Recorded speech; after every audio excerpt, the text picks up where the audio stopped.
Station master बेहतर है या कमर्शियल अप्रेंटिस? मेरे ख्याल से ये गलत सवाल पूछते हैं। उनको ये पूछना चाहिए कमर्शियल अप्रेंटिस बेहतर क्यों है स्टेशन मास्टर से। स्टेशन अप्रेंटिस को शिफ्ट में काम करना होता है, क्या इनको नाइट ड्यूटी करनी पड़ती है? स्टेशन अप्रेंटिस 42 से 46 इतने जल्दी पहुंच जाते हैं, वहाँ पे स्टेशन मास्टर को इतना टाइम क्यों लगता है? हमें चश्मा है या फिर कलर ब्लाइंडनेस है तो क्या हम कमर्शियल अप्रेंटिस बन सकते हैं? स्टेशन मास्टर के ऐसे कुछ एडवांटेज है जिसमें कमर्शियल अप्रेंटिस कभी हाथ पकड़ नहीं सकता है। क्या वाकई कमर्शियल अप्रेंटिस आरआरबी एनटीपीसी का सबसे बेहतरीन पोस्ट है? Welcome back friends. इस वीडियो में हम बात करेंगे कमर्शियल अप्रेंटिस के कंप्लीट जॉब प्रोफाइल के बारे में, उनका रिक्रूटमेंट प्रोसेस कैसा होता है, ट्रेनिंग पीरियड कितना दिन का होता है, सैलरी कितनी मिलती है, इनका प्रमोशन कितने साल में हो जाता है, साथ ही साथ एक क्लास 2 ऑफिसर बनने में इन्हें कितना समय लगता है और कैसे बनते हैं, और इसमें पढ़ाई का टाइम मिलता है कि नहीं, इस बारे में भी चर्चा करेंगे। साथ ही साथ इनका मेडिकल स्टैंडर्ड क्या होता है, क्या अगर कलर ब्लाइंडनेस किसी कैंडिडेट को है तो उन्हें तो वो इस कमर्शियल अप्रेंटिस बन सकते हैं क्या महिलाओं के लिए ये सूटेबल पोस्ट है? और सबसे इम्पोर्टेंट जो लोगों के मन में अक्सर ये सवाल आता है, क्या ये स्टेशन मास्टर से बेहतर पोस्ट है? तो बने रहिएगा, डिटेल में चर्चा करेंगे इस बारे में। जो पहला है job profile. Job profile depend करता है कमर्शियल अप्रेंटिस का कि उसकी पोस्टिंग कहाँ हुई है। आगे बढ़ने से पहले मैं आपको बता दूँ, कमर्शियल अप्रेंटिस ट्रेनिंग के दौरान इन्हें कमर्शियल अप्रेंटिस कहा जाता है। ट्रेनिंग सक्सेसफुली कंप्लीट होने के बाद इन्हें ये as a commercial inspector posting होती है इनकी। जो कमर्शियल इंस्पेक्टर रहते हैं ये एक मल्टी स्किल्ड सुपरवाइज़र एम्प्लॉय होता है, और इनका जो मुख्य काम रहता है इंस्पेक्शन करना, सुपरविजन करना, और साथ ही साथ जो रेलवे को रेवेन्यू जनरेट होता है उनका हिसाब किताब रखना। इनका जॉब प्रोफाइल डिपेंड करता है इनकी पोस्टिंग कहाँ होती है। अगर मैं आपको बताऊँ इन ब्रीफ, तो इनके जो पोस्टिंग है ये 2 भागों में डिवाइडेड होती है। आइदर इनको हेडक्वार्टर में पोस्टिंग होती है या फिर इनकी पोस्टिंग फील्ड पर होती है। अगर इनकी पोस्टिंग अगर हेडक्वार्टर पर होती है तो इनका जो डिपार्टमेंट का हेडक्वार्टर होता है, सीनियर डीएसएम ऑफिस, अगर वहाँ पे होती है। अगर इनके डिवीजन हेडक्वार्टर में हुआ, डीआरएम ऑफिस में होता है, या फिर अगर इनके जोनल हेडक्वार्टर में हुआ तो सीसीएम ऑफिस में होता है। तो ऑलमोस्ट इनका जब हेडक्वार्टर में पोस्टिंग होती है तो इनका जो मुख्य काम रहता है, इनके जो जिस भी ऑफिसर के अंडर ये काम कर रहे हैं उनके काम को ये एग्जीक्यूट करते हैं। जैसे कि जो कमर्शियल पब्लिसिटी रहती है, जो प्राइवेट पार्टी आके रेलवे के ज़रिए जो पब्लिसिटी करती है, उनका काम का ये ध्यान रखते हैं। साथ ही साथ जो आप देख सकते हो रेलवे प्रेमाइसेस में जितने भी एडवर्टीजमेंट रहते हैं, और ट्रेन के जो कोचेस में जो टूरिज़्म के या फिर किसी प्रोडक्ट की जो एडवर्टीजमेंट चल रही होती है, लगी हुई होती है, उसका भी ये काम करते हैं। इनके जो अंडर क्लर्क्स रहते हैं या फिर जो इनके जूनियर्स कमर्शियल अप्रेंटिस रहते हैं, उनके ज़रिए ये काम को एग्जीक्यूट करते हैं। और अगर इनकी फील्ड में पोस्टिंग हुई तो फर्दर ये 2 चीज़ में और बाइफर्केट कर देते हैं। जैसे कि पहला, एक तो फील्ड में अगर इनकी कोचिंग में हो गया, और दूसरा गुड्स में हो गया। अगर कोचिंग मान लीजिए स्टेशन में अगर इनकी पोस्टिंग अगर होती है तो इनका जो मुख्य काम रहता है कि इंस्पेक्शन का काम रहता है मुख्यतः से। तो इनका ये इस बात का ध्यान रखते हैं, क्या जो पैसेंजर को जो फैसिलिटी प्रोवाइड कराई जा रही है रेलवे के प्राइवेट पार्टनर के थ्रू, क्या उसमें कोई मिलावट तो नहीं है या उसमें कोई कमी है, तो उसको रेक्टिफाई करना और उनको फाइन इम्पोज करना, ये इनका मुख्य काम होता है। साथ ही साथ ये जो जितने भी एमिनिटीज़ को पैसेंजर को प्रोवाइड कराई जाती है, जैसे कि कैंटीन स्टॉल और बुक स्टॉल, पे एंड यूज टॉयलेट, पे एंड पार्क और एक्सेट्रा, इनकी लोग जांच करते रहते हैं टाइम टू टाइम, और उसका रेवेन्यू का ख्याल रखते हैं। और जैसे कि जो पेंट्री कार रहती है मेल एक्सप्रेस में, उसका भी इन लोग इंस्पेक्शन करते हैं, क्या प्राइस पॉइंट से ज़्यादा तो और चार्ज तो नहीं किया जा रहा है पैसेंजर को। तो ये सब चीज़ें इनका जॉब प्रोफाइल में शामिल है। अगर इनकी पोस्टिंग अगर गुड्स में होती है तो गुड्स में एज ए गुड सुपरवाइज़र इनकी पोस्टिंग होती है, तो वहाँ पे जो लोडिंग अनलोडिंग और उसका जो बिल बन रहा है, सामान आ रहा है, सब सही से काम हो रहा है कि नहीं अकॉर्डिंग टू रूल्स। और अगर जैसे कि गुड्स प्रीमाइसेस में अगर पार्टी का माल समय से ज़्यादा रखा रहा तो उस पर फाइन इम्पोज करना, तो ये सब इनके तो ये सब चीज़ें इनके वर्क प्रोफाइल में शामिल है। मैंने आपको बहुत ब्रीफ में बताया। अभी बात करते हैं इनके रिक्रूटमेंट प्रोसेस की। देखिए, जो भी रेलवे एस्पिरेंट है जिनको कमर्शियल अप्रेंटिस बनना है, तो उनको मिनिमम क्वालिफिकेशन उनका है जो किसी भी स्ट्रीम से वो ग्रेजुएट होने चाहिए। आइदर वो बीए हो, बीकॉम हो, बीटेक हो, उससे कोई फ़र्क नहीं पड़ता है। आपको खाली मिनिमम आपका ग्रेजुएशन कंप्लीट होना चाहिए फॉर्म अप्लाई करने से पहले। तो आप जिस भी शहर में रहते हो, आप अपने शहर का नाम के आगे आरआरबी लाके देख लीजिएगा। तो जैसे कि कोई अगर मुंबई में रहता है या दिल्ली या कोलकाता, तो आरआरबी मुंबई करके देख लीजिएगा। तो अगर जब उस वेबसाइट में उसकी वैकेंसी आएगी, ऐसे तो through out all over India RRB NTP की वैकेंसी आती है, तो उस आरआरबी वेबसाइट के थ्रू आप इसको अप्लाई कर सकते हो। पिछले वैकेंसी 2015 में आया था, उसके बाद 2019 में, और मुझे जो अक्सर मुझे कमेंट्स में पूछते हैं कि नेक्स्ट वैकेंसी कब आएगी, तो मेरा अनुमान है कि 2023 या 2024 में वैकेंसी आनी चाहिए, क्योंकि 2024 में इलेक्शन भी है, तो कोई ना कोई वैकेंसी तो ज़रूर आनी चाहिए। तो जब इसकी वैकेंसी निकलती है तो आप आरआरबी वेबसाइट के थ्रू आप इसको अप्लाई कर सकते हो। थ्रू आउट कहीं भी इंडिया में आप अप्लाई कर सकते हैं। अप्लाई करने के बाद इसका CBT 1 स्टेज एग्ज़ाम होता है, वो क्लियर होने के बाद CBT 2 स्टेज 2 का एग्ज़ाम होता है। अगर वो क्लियर होने के बाद आपको फिर डॉक्यूमेंट वेरिफिकेशन और मेडिकल एग्ज़ाम के लिए बुलाया जाता है। ये भी सक्सेसफुल कंप्लीट होने के बाद आपको हेडक्वार्टर बुलाया जाता है, फिर हेडक्वार्टर से आपको ट्रेनिंग इंस्टीट्यूट में भेजा जाता है। इसके बाद चलिए अभी मेडिकल स्टैंडर्ड के बारे में बात करते हैं कमर्शियल अप्रेंटिस की। तो इनका जो मेडिकल स्टैंडर्ड है ये B2 है। B2 मेडिकल स्टैंडर्ड के तहत आपको फिजिकल फिट होना आपके लिए अनिवार्य है। फिजिकल फिट होना मतलब आप चल फिर सकते हो, अच्छे से बोल सुन सकते हो, देख सकते हो। ये जो नॉर्मल जो बंदा होता है उसे फिजिकल फिटनेस मानती है। इसके बाद फिजिकल फिटनेस के साथ आपको आई साइट भी आपकी अच्छी होनी चाहिए। कई कमेंट्स में अक्सर ये लोग पूछते हैं कि अगर हमें चश्मा है या फिर कलर ब्लाइंडनेस है तो क्या हम कमर्शियल अप्रेंटिस बन सकते हैं? तो जी बिल्कुल, B2 मेडिकल स्टैंडर्ड में आप अगर भले आपको चश्मा हो या कलर ब्लाइंडनेस हो तो ये चल जाता है। जितने भी CCTC, सीनियर CCTC और इनफैक्ट और खुद कमर्शियल अप्रेंटिस, इनमें अगर कलर ब्लाइंडनेस है तो भी चलता है। इसके अलावा आई साइट में आपका डिस्टेंट विजन और नियर विजन चेक होता है। डिस्टेंट विजन आपका 6/9 एंड 6/12 विथ और विदाउट ग्लासेस होना चाहिए, और नियर विजन में आपका 0.6 by 0.6 आपका नियर विजन होना चाहिए। जो मैं क्राइटेरिया बता रहा हूँ ये इस हिसाब से होना चाहिए, इससे ज़्यादा ख़राब आपकी आंखें नहीं होनी चाहिए। अगर आपको डिटेल में medical exam in Indian railway के बारे में जानना है, इसके लिए मैंने ऑलरेडी एक वीडियो बनाया रखा है जिसका आपको लिंक डिस्क्रिप्शन में दे दूंगा, और आपको स्क्रीन में भी इसका लिंक दे दिया जाएगा। अभी बात करते हैं ट्रेनिंग की। ट्रेनिंग पे बात करने से पहले जो ट्रेनिंग के पहले जो जस्ट पहले वाला जो प्रोसेस होता है उसके बारे में ज़रा चर्चा कर लेते हैं। बॉन्ड के बारे में अक्सर जो रेलवे एस्पिरेंट्स है जो कमेंट से पूछते हैं कि सर बॉन्ड के बारे में बताइए, बॉन्ड क्या होता है, कब भरना होता है, और अगर बॉन्ड को हमने उसका अगर उसको फुलफिल नहीं किया तो क्या कॉन्सिक्वेंस हो सकते हैं उसके। देखिए, जो बॉन्ड है वो रेलवे में 5 साल का होता है। तो ये कभी भरा जाता है जब ट्रेनिंग में जाने से जस्ट एक दिन पहले आपको हेडक्वार्टर में बुलाया जाता है। वहाँ पे जितने भी जो फॉर्मेलिटीज़ है, ओथ सेरेमनी है, ये सब आपसे कंप्लीट कराया जाता है। उसके बाद आपसे बॉन्ड भी भराया जाता है। तो बॉन्ड एक्चुअली होता क्या है? ये बॉन्ड एक तरीके का कॉन्ट्रैक्ट है जो रेलवे एम्प्लॉय प्रॉमिस करता है कि इंडियन रेलवे से कि वो 5 साल तक सर्विस करेगा रेलवे में, और इस दौरान अगर बीच में काम छोड़ देता है तो उसे सर्टेन अमाउंट पे करना रहेगा। तो ये सर्टेन अमाउंट क्या होता है? तो देखिए, जो रेलवे जो आप पे खर्चा करती है ट्रेनिंग में, जो आपको हेडक्वार्टर से इंस्टीट्यूट भेजती है पास देके, फिर इंस्टीट्यूट में जो भी आपका खर्चा होता है, आपका हॉस्टल का रहना है खर्चा, इंस्ट्रक्टर का जो पढ़ाई आप पढ़ाते हैं उसका खर्चा, स्टेशनरी फीस, और आपको जो स्टडीज़ टूर्स ले जाते हैं और तमाम एक्टिविटीज़ कराते हैं ट्रेनिंग के दौरान, उसका एक खर्चा होता है रेलवे का। तो वो खर्चा आपको मान के चलना है। और उसके अलावा आपको जो स्टाइफंड देती है रेलवे वो भी है। इसके अलावा जब आप हेडक्वार्टर इंस्टीट्यूट से वापस हेडक्वार्टर आते हो पास के फैसिलिटी के थ्रू, तो ये जितने भी तमाम एक्सपेंस जो रेलवे बियर करती है, तो रेलवे एक्सपेक्ट करती है कि आप 5 साल एटलीस्ट सर्विस 5 साल रेलवे में काम करो। और किसी कारणवश अगर आप रेलवे छोड़ते हो 5 साल के पहले, तो बॉन्ड के तहत आपको जो ट्रेनिंग में जो का एक्सपेंस हुआ है, आपको ध्यान रखिएगा मैं क्या कह रहा हूँ, जो ट्रेनिंग में आपका जितना खाली एक्सपेंस हुआ है विथ जो स्टाइफंड के साथ, वो आपको खाली पे करना है बस।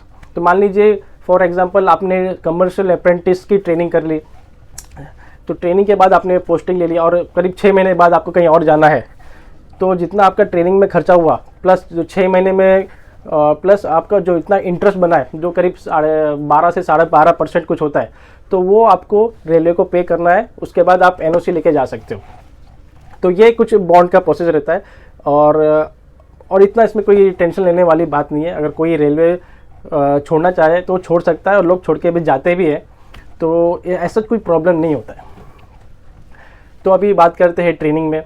ट्रेनिंग के जितना भी शेड्यूल है, इसका दिनचर्या कैसा होता है और इनमें स्टाइफंड कितना मिलता है, वो बात करेंगे। ट्रेनिंग का जो कमर्शियल अप्रेंटिस का जो ट्रेनिंग होता है वो करीब 90 टू 110 डेज़ का होता है, और आपको 6 डेज वीक जाना होता है, 8 आवर्स ईच डे, और संडे रेस्ट रहता है। इसका जो स्टाइफंड मिलता है 35,400, आपका जो बेसिक प्लस डीए आपका स्टाइफंड मिलता है 35,400 प्लस ऑनगोइंग जो 38% डीए है, तो आपको ऑलमोस्ट अराउंड 48,000 प्लस आपको स्टाइफंड मिलेगा पर मंथ। इसमें आपको पढ़ाई के अलावा उसका जो डेली रूटीन के बारे में बात करते हैं। डेली रूटीन इसका ऐसा होता है कि आपको अर्ली मॉर्निंग में आपको उठना होता है अराउंड 6 o'clock, और डिपेंड करता है आपका किस विंटर सीजन चल रहा है, समर सीजन चल रहा है। और ZRT टू ZRTI जो रूटीन में बताने जा रहा हूँ वो थोड़ा बहुत चेंजेस रहेगा, लेकिन आपको आइडिया मिल जाएगा। जो उनका अर्ली मॉर्निंग आपको 6 बजे फॉर एग्जांपल उठना पड़ता है, आपको योगा या फिर PT कराया जाता है आपसे।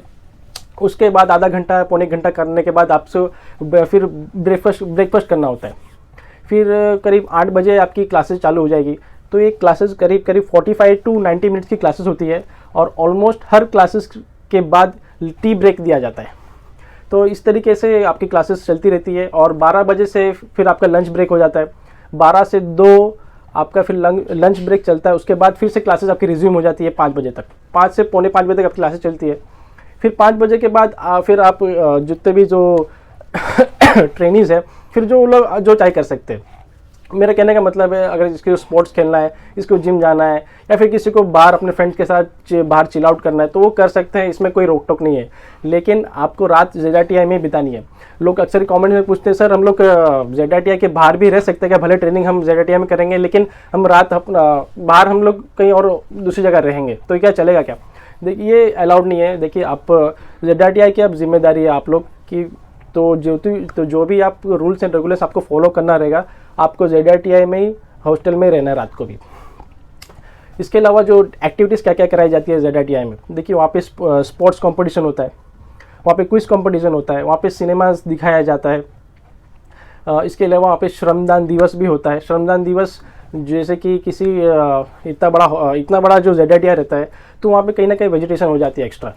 तो वेजिटेशन को आपको एक पर्टिकुलर दिन आपका फिक्स कर देते हैं कि आपका इस क्लास का आज श्रमदान दिवस है, तो उस दिन कोई पढ़ाई नहीं होती है। तो पूरे बैच को लिया जाता है, साथ में आपके PT टीचर भी रहेंगे या फिर क्लास टीचर। तो वो आपको टास्क दे देंगे कि आपको इस हॉस्टल के इस कंपाउंड से ये सब जो घास उग गई है इसको हटाना है, या फिर क्लीनिंग करना है, या फिर खड्डा खोदना है। इस तरीके से आपको एक दिन आपका श्रमदान दिवस होता है। और भी बहुत सारी एक्टिविटीज़ होती है, जैसे कि आपको स्टडी टूर के लिए लिया जाता है, आपको कहीं दूसरे स्टेशन में लिया जाता है कहीं दूर, तो ये करीब आधा दिन का या फिर एक से 2 दिन का भी स्टडी टूर होता है।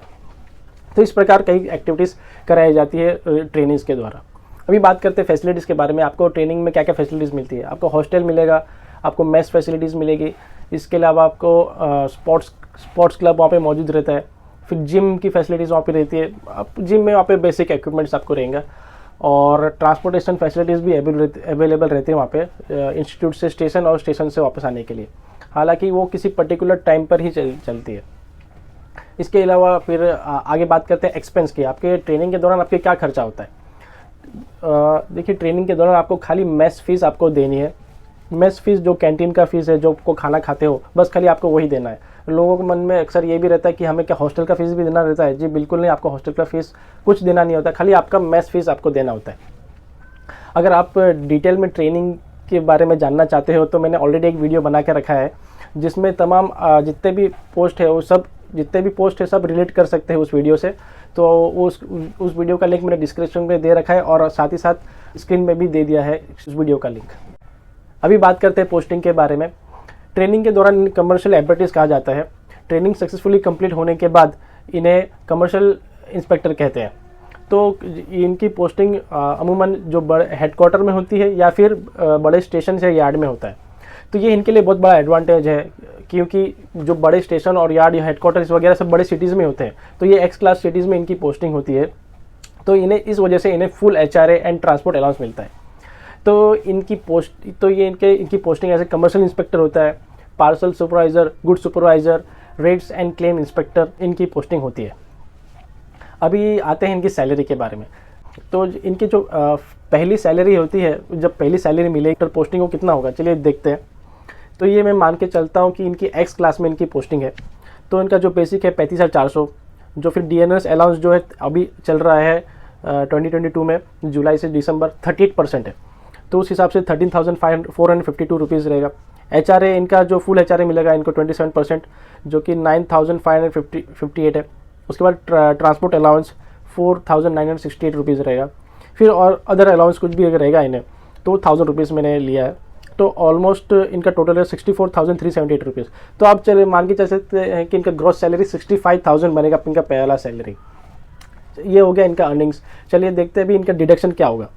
जैसे कि हम सबको पता है हमारा NPS कटता है, तो 10% बेसिक प्लस DA का 10% आपको कटेगा। साथ ही साथ आपका प्रोफेशनल टैक्स रहेगा, तो जिस भी स्टेट में आपकी पोस्टिंग रहेगी उस स्टेट को आपको प्रोफेशनल टैक्स देना पड़ता है, तो उस हिसाब से आपको आपका डिडक्शन 5,000 हो जाएगा। सो आपका जो फाइनल अमाउंट आपका नेट सैलरी आपका आएगा तो अराउंड 58 से 59,000 आपको नेट सैलरी आएगा। अभी बात करते हैं प्रमोशन के बारे में, जो कि ये इनका बहुत बड़ा एडवांटेज है कमर्शियल अप्रेंटिस का। ये तो इनका जो पहला पोस्टिंग होता है लेवल 6 में 42 ग्रेड पे में होता है, लेकिन within 3 to max 5 years में इनको लेवल 7 46 ग्रेड पे मिल जाता है। और वही सेशन मास्टर जो 42 में आता है इनिशियली, उनको 46 में पहुंचने में 10 साल लग जाते हैं। इसका एक्चुअली रीज़न क्या है, आप अगर थोड़ा डिटेल में इस बारे में सोचोगे तो आपको समझ में आ जाएगा। जैसे कि अगर आपको मैं एग्जांपल से समझाऊं कि आप अक्सर लोग ये पूछते हैं कि यार 40 कमर्शियल अप्रेंटिस 42 से 46 इतने जल्दी पहुंच जाते हैं, वहाँ पे स्टेशन मास्टर को इतना टाइम क्यों लगता है, हालांकि दोनों सेम लेवल के हैं एम्प्लॉय। तो उसका रीज़न काफ़ी सिंपल है। अगर मैं आपको बताऊँ, जैसे कि उनके जो स्टेशन मास्टर का जो स्ट्रेंथ है वो बहुत ज़्यादा होता है। जो बड़े स्टेशन में आप देखोगे तो जो बड़े से बड़े स्टेशन रहते हैं वहाँ पे 20 से 25 से 30 स्टेशन मास्टर रहते हैं, और वहीं पे वही स्टेशन पे अगर कमर्शियल अप्रेंटिस अगर पोस्टेड है तो वहाँ पे सिर्फ एक ही रहेगा।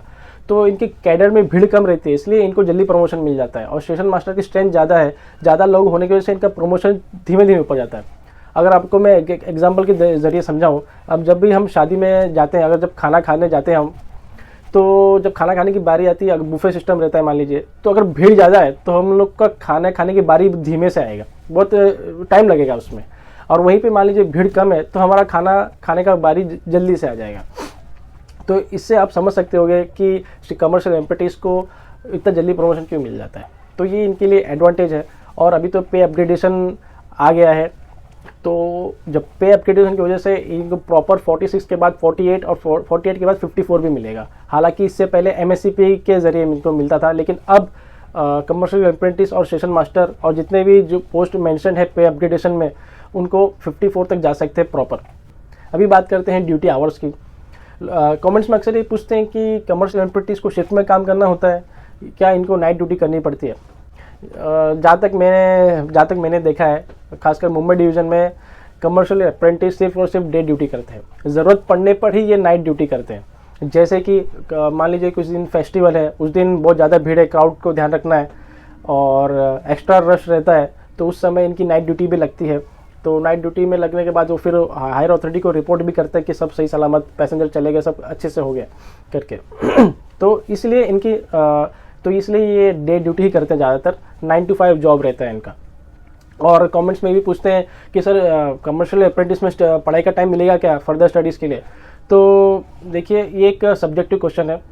लोग अक्सर गवर्नमेंट जॉब में आके मैंने देखा है, ये खुद का एक्सपीरियंस भी है, जब हम एक बार गवर्नमेंट जॉब में आ जाते हैं तो एक जो हमारे अंदर जो वो फायर रहता है, आग, जब हम एज ए स्टूडेंट रहते हैं कि हमें बस किसी भी तरह जॉब लेना है, भले कुछ भी हो जाए, वो जो आग है वो थोड़ी थोड़ी बुझने लगती है, क्योंकि हमें ऑलरेडी एक जो मन में एक सुकून आ जाता है कि हमें भाई जॉब मिल गया, एक शांति आ जाती है, ऊपर से हाथ में से पगार आने लगता है, पैसा आने लगता है, तो और थोड़ा और अच्छा लगने लगता है। तो इसी वजह से जो पढ़ाई का जो कंटिन्यू रखना पाना थोड़ा मुश्किल होता रहता है।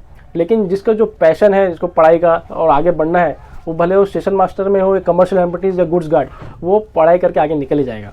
तो जिनको भी अगर ये मन में डाउट है कि कमर्शियल अप्रेंटिस में पढ़ाई का मौका मिल जाता है, तो जी बिल्कुल टाइम तो मिलता ही है, लेकिन ये आपके ऊपर डिपेंड रहता है कि आपकी इच्छा शक्ति कितनी है उस पढ़ाई को कंटिन्यू रखने की।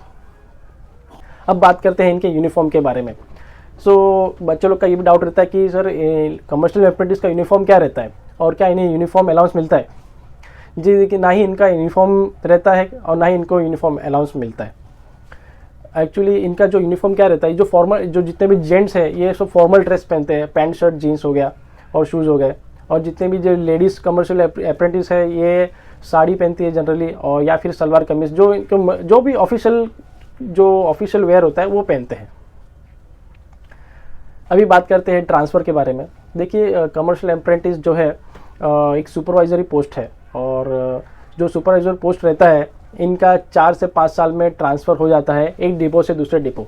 तो ऐसा नहीं कि ज़िंदगी भर एक ही जगह पे जहाँ पे इनकी पोस्टिंग हुई हमेशा वहीं रहेंगे। ये एडमिनिस्ट्रेशन के ऊपर है कि इनका 4 साल 5 साल में कहीं ज़रूरत है तो हेडक्वार्टर से फील्ड में, फील्ड से हेडक्वार्टर, जैसा एडमिशन चाहे इनका ट्रांसफ़र होता रहता है।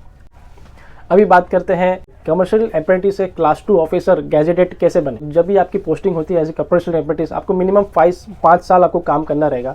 5 साल काम करने के बाद आप एलिजिबल होंगे ACM के एग्ज़ाम के लिए, और ये करीब हर 2 से 3 साल में इसकी वैकेंसी निकलती रहती है।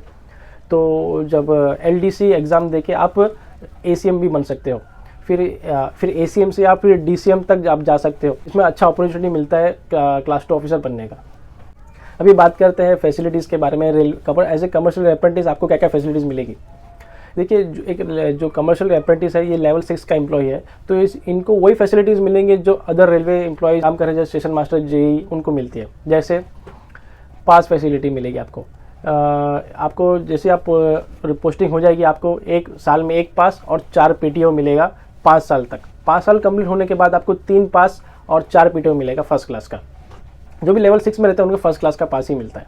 इसके अलावा आपको मेडिकल फैसिलिटी दिया जाएगा, और मेडिकल फैसिलिटीज़ में रेलवे का ऐसा है कि आपको सर्दी जुकाम से लेकर बड़े से बड़ी बीमारी को ठीक करना रेलवे की जिम्मेदारी है। और रेलवे के खुद के हॉस्पिटल्स है, अगर रेलवे में अगर आपका इलाज नहीं ठीक से हो पा रहा तो आपको प्राइवेट हॉस्पिटल में भेजेंगे अपने खर्चे में, आपकी और आपकी फैमिली रेलवे में दिखा सकते हो। इसके अलावा एजुकेशन अलाउंस भी मिलता है।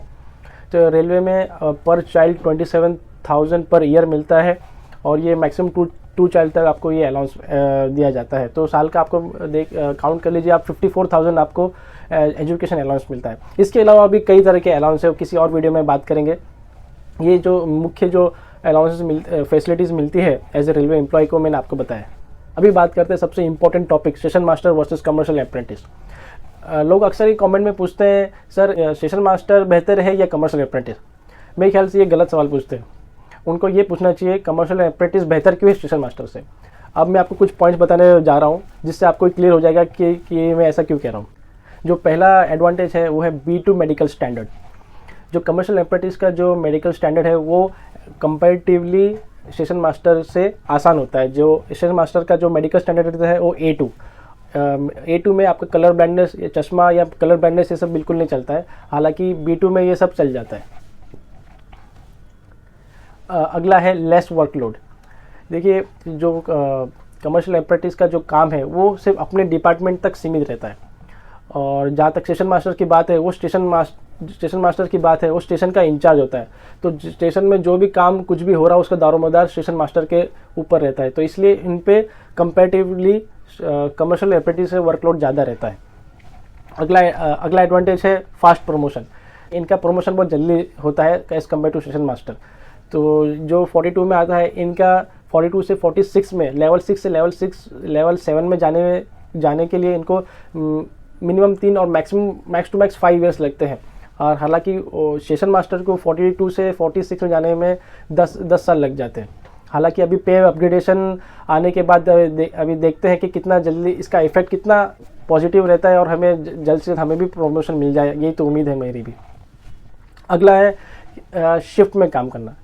देखिए ये जो कमर्शियल अप्रेंटिस है एटलीस्ट जो हमारे डिवीज़न में और मैंने देखा है जितना भी, ये डे ड्यूटी ही करते हैं, ज़रूरत पड़ने पर ये नाइट ड्यूटी करते हैं। तो ये इनके लिए बहुत बड़ा एडवांटेज है। और जहाँ तक स्टेशन मास्टर की बात है, ये इनको मॉर्निंग इवनिंग नाइट में काम करना होता है, क्योंकि इनका काम ऑपरेटिंग से रिलेटेड है। गाड़ियाँ 24 घंटे चलती है तो आपको 24 घंटे ड्यूटी में रहना रहता है, तो कोई ना कोई स्टेशन मास्टर उस ड्यूटी में लगा ही रहता है। अगला है पब्लिक डीलिंग। जो कमर्शियल अप्रेंटिस है ये जो अपना जो डिपार्टमेंट का काम है सिर्फ उसी में लगा रहता है, जो भी इंस्पेक्शन का काम हो, जो सुपरविजन का काम हो, तो डायरेक्ट पब्लिक डीलिंग नहीं रहता है। लेकिन स्टेशन मास्टर में पब्लिक डीलिंग सबसे ज़्यादा रहता है। पब्लिक कंप्लेंट को अटेंड करना, साफ़ सफाई का ध्यान रखना और गाड़ी सही टाइम पर रवाना करना, अगर ये सब चीज़ टाइम पर ना हो तो पब्लिक हंगामा करने लगती है और उनको संभालना पड़ता है हमें। इसलिए हमसे साइको एग्ज़ाम लिया जाता है ताकि प्रेशर में हम प्रेशर को कैसे डील करें, तो ये सिर्फ स्टेशन मास्टर ही जानता है।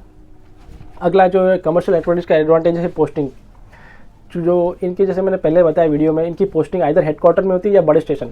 तो हेडक्वार्टर और बड़े स्टेशन तो सिटी एरिया में ही होगी ना, तो सिटी एरिया में होने का बहुत सारे फ़ायदे हैं। एक तो इनको HRA और ट्रांसपोर्ट अलाउंस फुल मिलता है, साथ ही साथ जो फैसिलिटीज़ रहती है सिटी एरिया में वो गाँव में नहीं रहता है। जैसे कि जो आपके अच्छे स्कूल अवेलेबल रहेंगे, बड़े से बड़ा हॉस्पिटल रहेगा, मॉल्स रहेंगे, घूमने फिरने की जगह रहेगी, खाने पीने की जगह अच्छी रहेंगी।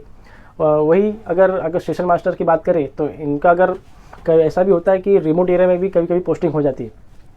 तो क्या कभी कभी क्या किसी न किसी तो काम करना ही है रिमोट एरिया में भी, तो वहाँ पे आपको ये सारी फैसिलिटीज़ मैंने जो अभी बताई वो वहाँ पे नहीं रहते, तो ये अक्सर दिक्कत हो जाता है स्टेशन मास्टर के लिए कि उनको ये सारे फैसिलिटीज़ नहीं मिल पाती है, तो उनकी फैमिली के लिए थोड़ी दिक्कत की बात है। और एक एडवांटेज जो कमर्शियल अप्रेंटिस को होती है वो है फर्दर स्टडीज़ के लिए। देखिए इनका जैसे कि इनका जो डे ड्यूटी रहता है, तो शाम को तो ये आराम से अपना पढ़ाई कर सकते हैं। एक फिक्स शेड्यूल रहेगा, हाँ शाम सुबह काम कर लिया, शाम को थोड़ा पढ़ाई कर लिया, या फिर इनकी कोई अगर अदर हॉबीज़ है तो वो भी पूरा कर सकते हैं।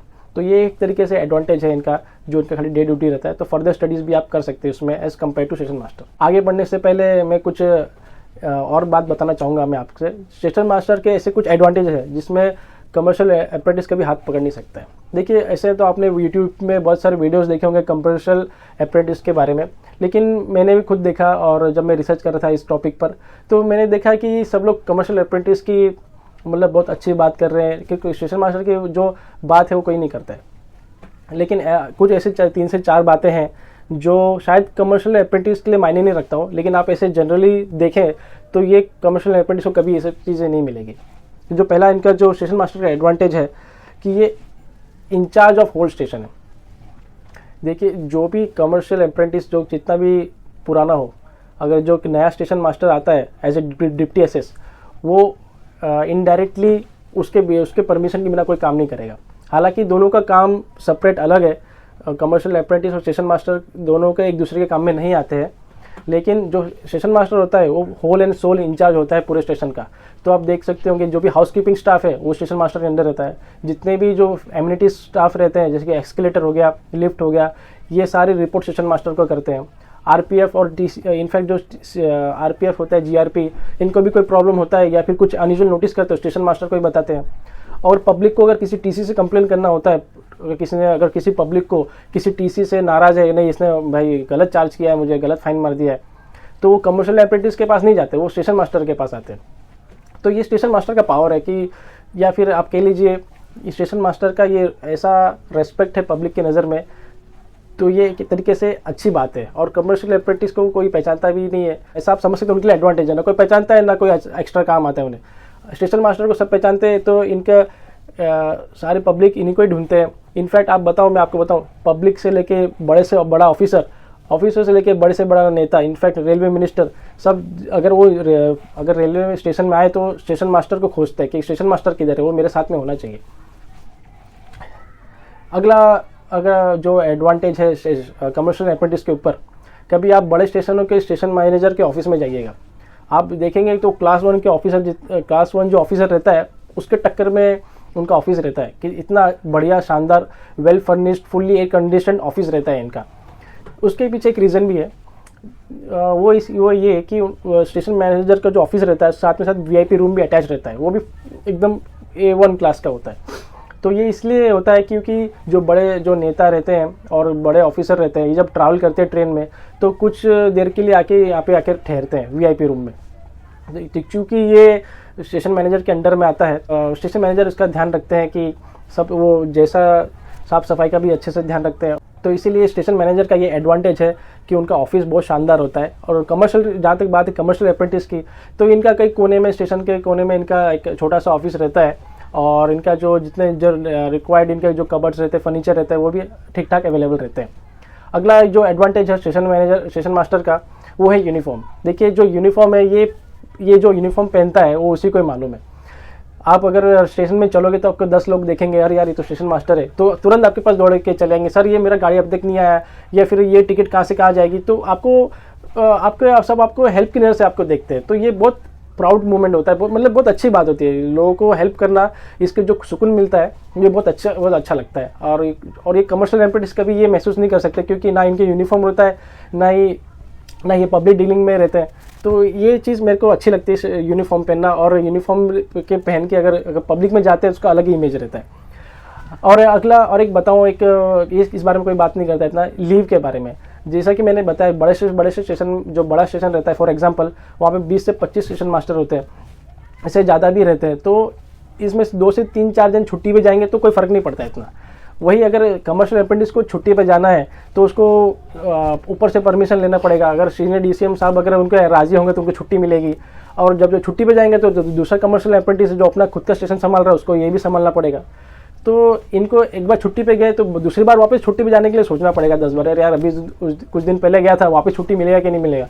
लेकिन जहाँ तक स्टेशन मास्टर की बात है, एक ही स्टेशन में एक से ज़्यादा, या छोटे स्टेशन में तो 4 से 5 स्टेशन मास्टर रहते हैं, लेकिन बड़े स्टेशन में ज़्यादा स्टेशन मास्टर भी रहते हैं, तो उन्हें छुट्टी अक्सर मिल जाती है, क्योंकि इनका स्ट्रेंथ ज़्यादा रहता है, इसलिए इस कारण इसमें छुट्टी मिलने में दिक्कत नहीं आती है।